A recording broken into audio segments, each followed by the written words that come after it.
cas, on a le sentiment de l'extérieur que plus rien ne peut endiguer la chute. Est-ce que toi, tu as encore quelques cartes à jouer?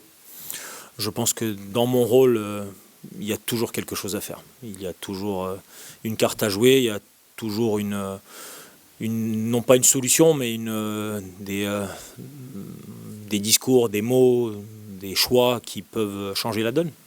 Mais donc sur cette partie-là, il y a aucun doute sur les possibilités qui s'offrent à nous. Maintenant, ça ne donne pas de garantie évidemment pour la suite. Quand on ne peut pas se raccrocher à la confiance, on se raccroche à l'espoir.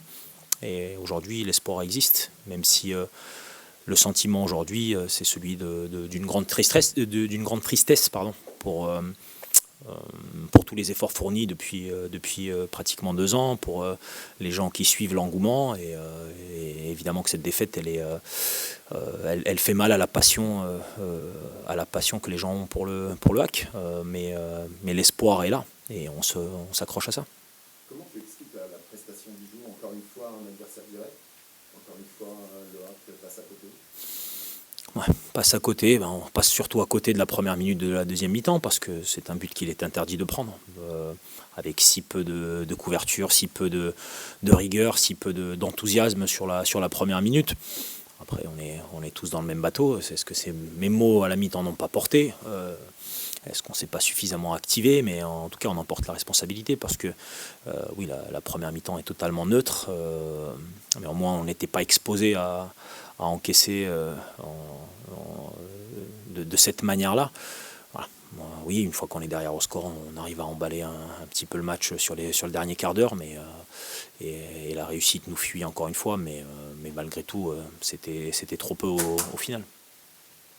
Le choix, c'était Goura dès le début du match. C'est quoi? C'est un pari? C'est peut-être un effet de surprise? Oui, un peu des deux, et puis aussi voir ce qu'il arrive à produire à l'entraînement en termes de finition. Maintenant, on a vraiment trop peu de fois amené le ballon dans la surface de réparation pour qu'il puisse, lui, s'exprimer. Donc on peut difficilement lui faire des reproches, mais bon, le choix n'a pas été gagnant. Est-ce qu'il va y avoir un travail à faire pour éviter que vos joueurs cèdent à l'abattement ou pas? Est-ce que là, c'est un coup de massue supplémentaire? Il y a absolument un travail à faire, mais il y a aussi comprendre que personne n'évite les conséquences. On peut être abattu, mais quand on est dans le sport de haut niveau, on sera abattu quand la dernière journée sera passée, la dernière minute sera passée, en fonction des résultats. C'est pas le moment maintenant. Alors oui, c'est difficile. Alors oui, il sera difficile de dormir ce soir, mais il y a un nouveau match qui nous attend. Et en termes de points, nous ne sommes pas loin des possibilités de nous maintenir, et on doit vivre de ça, on doit prendre de ça et repartir à la bataille, même si nous avons un genou à terre, voire plus qu'un genou à terre aujourd'hui, mais on ne se construit pas des carrières dans le haut niveau en laissant la place simplement à l'abattement. Évidemment qu'il y a un coût au moral de tout le monde, mais c'est ceux qui ont la capacité de repartir qui à terme réussiront, en tout cas sur le long terme.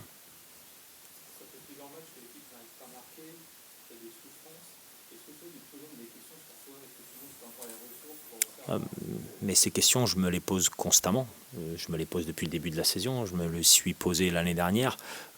C'est notre rôle en tant qu'entraîneur et en tant que dirigeant du projet sportif du quotidien sur le terrain, de nous remettre en question. Et évidemment que je ne peux pas juste dire non, mais c'est les garçons qui ne font pas.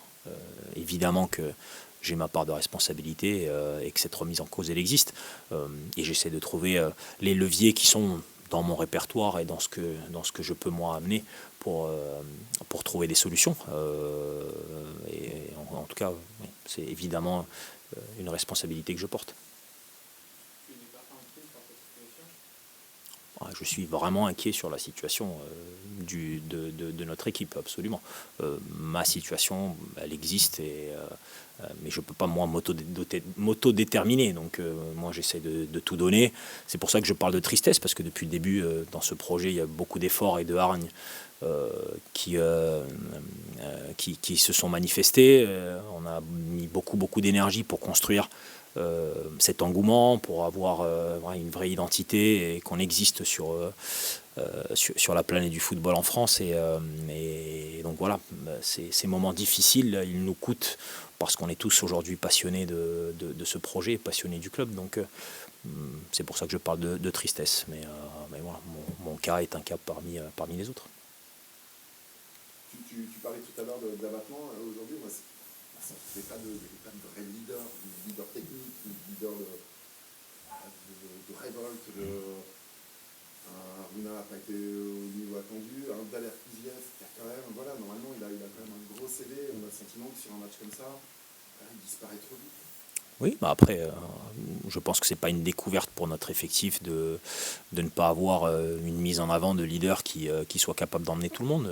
Ça, c'est une réalité, mais depuis le début pour nous. Et on espère que les retours de Christopher, les retours d'Abdou, les retours d'André nous tirent plus dans ce sens-là, dans des matchs couperés comme a été celui de Metz.